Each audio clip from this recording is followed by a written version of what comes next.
Pierre Laurent, le secrétaire national du Parti communiste français, est l'invité d'ITélé ce matin. Bonjour. Bonjour. Et merci d'être avec nous. Manuel Valls est en visite pour 2 jours en Arabie Saoudite. Il a emmené avec lui beaucoup de monde. Il y a 200 chefs d'entreprise. Vous n'avez pas été non, pas vraiment, invité non, pas bon, vraiment. moi non plus. Alors, de quoi parle-t-on dans cette visite de business essentiellement? Écoutez Manuel Valls. Je voudrais donc ce soir adresser à nos amis saoudiens un message simple. Venez en France, venez investir dans notre pays, au cœur de l'Europe. C'est le moment plus que jamais. C'est le moment d'abord parce que mon pays se réforme. Voilà.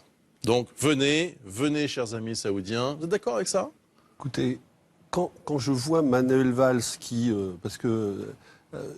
s'expliquer sur les conditions de la vie sociale en France, s'excuser de ce qui s'est passé chez Air France en Arabie Saoudite, je trouve ça hallucinant. C'est un pays où, évidemment, ils ne savent même pas ce que ça veut dire que le dialogue social. Et nous, on a un Premier ministre qui va là-bas pour vendre, je ne sais pas, quelques rafales de plus, qui va s'excuser de ce qui se passe au plan social dans notre pays. Je trouve ça absolument hallucinant. Alors, on va revenir sur les incidents Air France, mais l'économie française n'a pas besoin d'investisseurs comme les Saoudiens?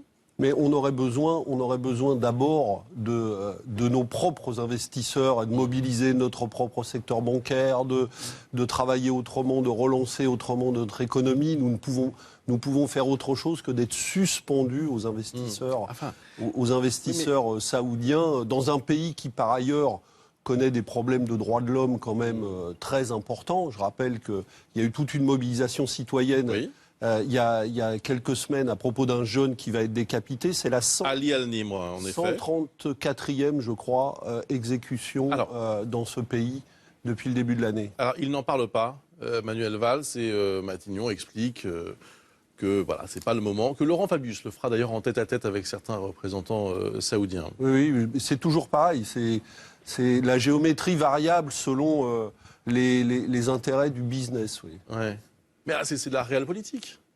Non, mais oui, enfin, en l'occurrence, on trouve beaucoup d'excuses à ce régime saoudien, qui est un régime assez féodal, et du point de vue politique et du point de vue économique. Donc, pour être clair, vous êtes choqué de ce silence des autorités françaises? Choqué de ce silence et choqué de la manière dont on vient s'abaisser devant ce régime pour essayer de vendre un peu plus. Oui, mais ce sont des emplois, Pierre Laurent. Airbus Hélicoptère, un contrat risque d'être signé, devrait être signé. 2 réacteurs EPR, ça c'est Areva, sont des emplois français. Ce sont des milliers de personnes qui vont être embauchées. Mais la question du commerce des armes est une question sérieuse et qui n'est pas une question de commerce. Ça devrait être une question politique, ça devrait être des choix politiques de la France, de vendre ou ne pas vendre, mais ça n'est pas une question de commerce. On n'est pas là pour... Le commerce des armes, c'est pas un commerce anodin, c'est un commerce qui engage des intérêts politiques et diplomatiques de premier plan. Donc nous ne pouvons pas être sur ce terrain-là comme on l'est dans d'autres domaines commerciaux. Alors, je crois qu'on écoute maintenant une séquence d'hier soir au grand journal de Canal+.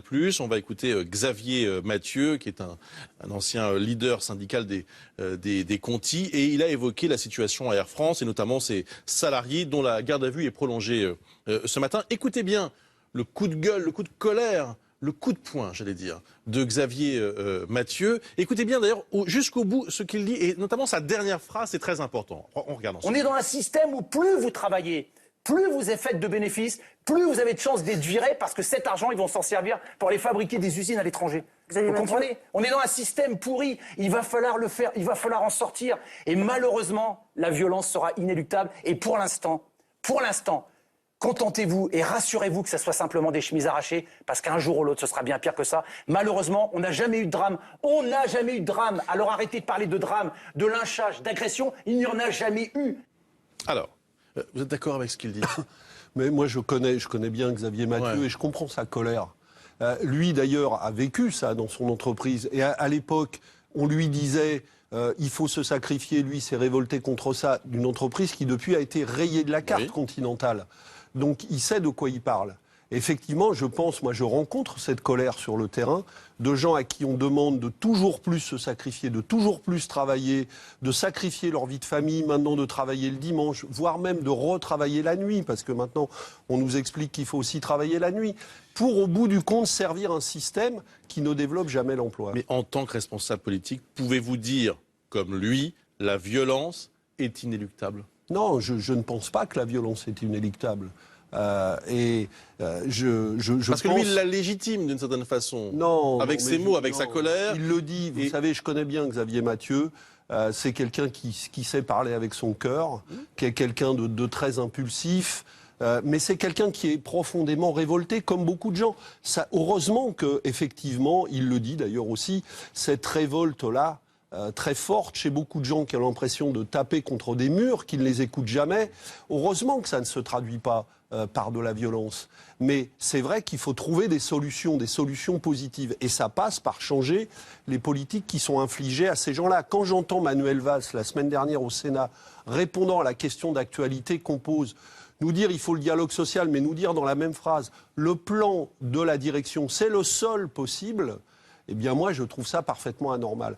Parce que le gouvernement, je cite une chose que j'ai dit devant les salariés d'Air France hier, nous avons versé plus de 100 millions d'euros à Air France de crédit impôt compétitivité. 66 millions l'année dernière. Je ne sais pas de quel montant est le chèque de 2015. On verse cet argent soi-disant pour développer l'emploi. Il supprime 3000 emplois. Est-ce qu'on va continuer à verser du CICE à la compagnie Air France? C'est quand même un problème sérieux. Manuel, les conditions de l'interpellation hier de ces salariés, ça a fait beaucoup parler, mais finalement, Manuel Valls, il est en accord avec lui-même. Qu'est-ce qu'il a dit, Manuel Valls? Il a dit ce sont des voyous. Et donc, il a fait en sorte, si on l'écoute, si on le prend au mot, que ces personnes soient arrêtées comme des voyous. Ce qui s'est passé hier matin est parfaitement indigne de la République. Parce que ces salariés ne sont pas des voyous. On peut, quelle que soit l'opinion qu'on ait sur les incidents de la semaine dernière, et même quand on pense que, comme c'est le cas d'une partie des Français, que, pas tous d'ailleurs visiblement, que ces violences ne sont pas compréhensibles. On ne traite pas des salariés comme ça.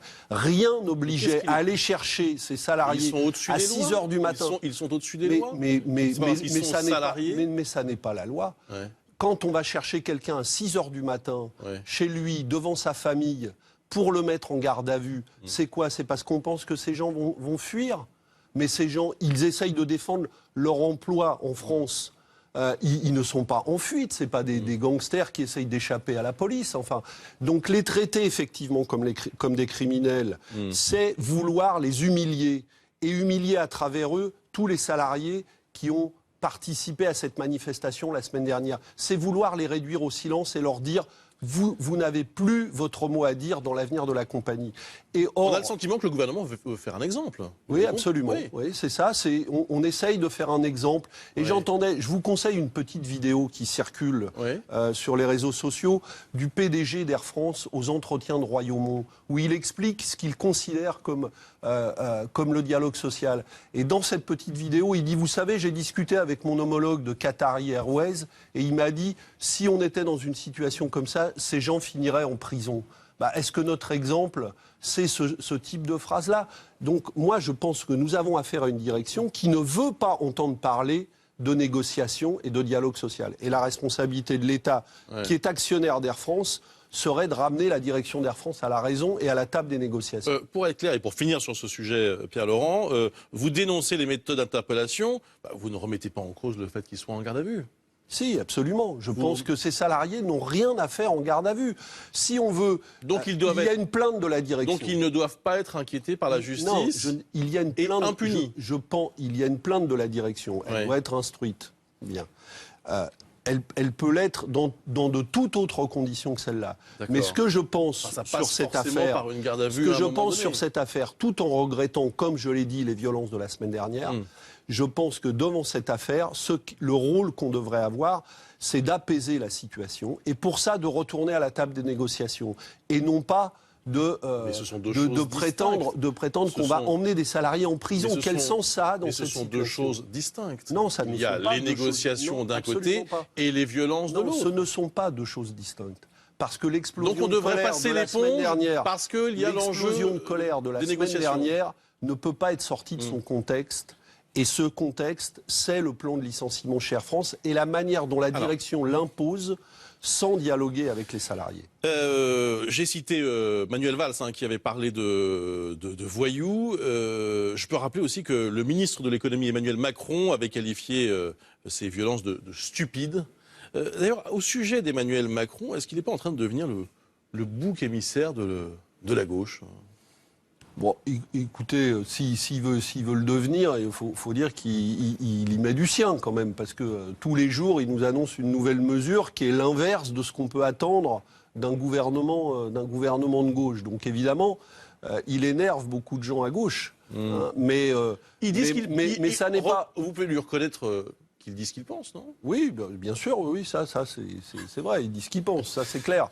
Et d'ailleurs, quand il s'exprime au Sénat, ce qui lui est arrivé pendant le débat sur la loi de Macron, il n'oublie jamais de dire qu'il n'est pas socialiste et qu'il n'a aucun compte à rendre au Parti socialiste. Mais le problème, ça n'est pas Emmanuel Macron seulement, c'est l'ensemble du gouvernement, c'est la politique qui est menée par Manuel Valls avec le soutien du président de la République. Parce que Emmanuel Macron n'est pas là par hasard, quand même. C'est pas un homme isolé. C'est un homme qui a été nommé par François Hollande et Manuel Valls. On va vers un Waterloo de la gauche, au régional ? Du Parti socialiste, oui. Ouais. Et je pense que la politique du gouvernement est tellement éloignée de ce qu'attendent ceux qui ont voulu la gauche au pouvoir qu'effectivement, la sanction électorale va être très forte. Ce qui est inquiétant, c'est que ça peut faire perdre beaucoup de régions à la gauche. Et comme moi, je ne le souhaite pas, et que je ne souhaite pas voir la droite faire le grand chelem, voir l'extrême droite à ces élections, j'appelle les électeurs à soutenir des listes, celles dans lesquelles nous sommes engagés, celles que je dirige en Île-de-France, pour réussir une percée électorale à gauche sur des choix de politique publique de gauche qui ne soient pas ceux du gouvernement. Pourquoi vous n'arrivez pas à vous rassembler ? Tous. Mais moi, je travaille. Les écologistes, le Parti socialiste, vous. Savez, dans ma. Ça représente une force. Mais je travaille à ce rassemblement. Ouais. Moi, je suis attaché à l'idée du rassemblement, mais je pense que ce rassemblement ne peut pas se faire sur la politique actuelle du gouvernement. Et on ne peut pas mettre cette question de côté, comme prétend le faire la direction du Parti socialiste aujourd'hui. Donc il faut travailler à ce rassemblement, mais il faut travailler à ce rassemblement sur des nouveaux choix politiques, sur un nouveau projet politique de gauche. Et c'est ce que je fais, moi, dans les élections, c'est ce que je fais depuis des mois, en invitant les socialistes, les écologistes qui ne partagent pas les choix gouvernementaux actuels à se rassembler sur un nouveau projet. J'aimerais qu'on regarde ensemble 3 images et je demande à chaque fois un petit commentaire. 3 images pour terminer. 3 personnalités. On va commencer avec Jean-Marc Ayrault. Est-il un frondeur qui s'ignore ? L'amendement budgétaire porté par l'ancien Premier ministre et qui a été signé par 137 députés socialistes embarrasse le gouvernement. Qu'est-ce que vous en pensez ? Vous pourriez lui apporter un soutien ? Il a visiblement, et vous savez qu'une des raisons pour lesquelles il a été dégagé, en quelque sorte, Jean-Marc Ayrault, je crois qu'il n'a d'ailleurs toujours pas digéré, c'est d'avoir voulu réouvrir le débat fiscal. Et c'était quelque chose que nous demandions, de remettre à plat la fiscalité, de reconstruire une politique de justice fiscale. Et là, à ce moment-là, on lui a dit, pas question. Et on a mis Manuel Valls à côté, qui lui est sur le credo du MEDEF, il faut alléger les charges des entreprises, point final, et qui nous répète ça en boucle, sans aucun résultat en matière de lutte contre le chômage. Donc visiblement, Jean-Marc Ayrault essaye, là où il est aujourd'hui, de réouvrir ce débat fiscal. Je n'ai pas regardé de près l'amendement dont il est question, j'ai vu ça, mais il faut suivre ça de près, effectivement, ça peut être intéressant. Deuxième image. Jean-Luc Mélenchon, alors il a dit récemment qu'il serait peut-être obligé d'y aller à la présidentielle, évidemment, au vu de la situation. Parce que dans un premier temps, il avait dit non, je ne suis pas sûr d'y aller. Là, maintenant, il dit bon, je crois que je vais être obligé d'y aller quand même. Ce sera votre candidat ? Sur la présidentielle, j'ai dit il y a quelques semaines à la Fête de l'Humanité, en présence de Jean-Luc d'ailleurs et de beaucoup d'autres qui étaient mes invités, j'ai dit qu'il fallait d'abord qu'on s'occupe de travailler un projet qui puisse rassembler justement toutes les forces de la gauche anti-austérité. Je pense qu'il y a aujourd'hui des socialistes, des écologistes, le Front de gauche qui peuvent se rassembler sur un tel projet. Et on discutera de la candidature après. Mais il faut d'abord créer ce processus qui va nous permettre de nous rassembler. Parce que ce qui serait dramatique, ça serait qu'on aille à la présidentielle avec plusieurs candidats de la gauche anti-austérité. Si nous voulons avoir une chance de peser dans cette échéance, il faut absolument créer les conditions de ce rassemblement. Je ne pense pas qu'il faille commencer par la question de la candidature pour y parvenir. Et enfin, troisième personnalité. Bon, est-ce que vous savez qui c'est? Petit quiz.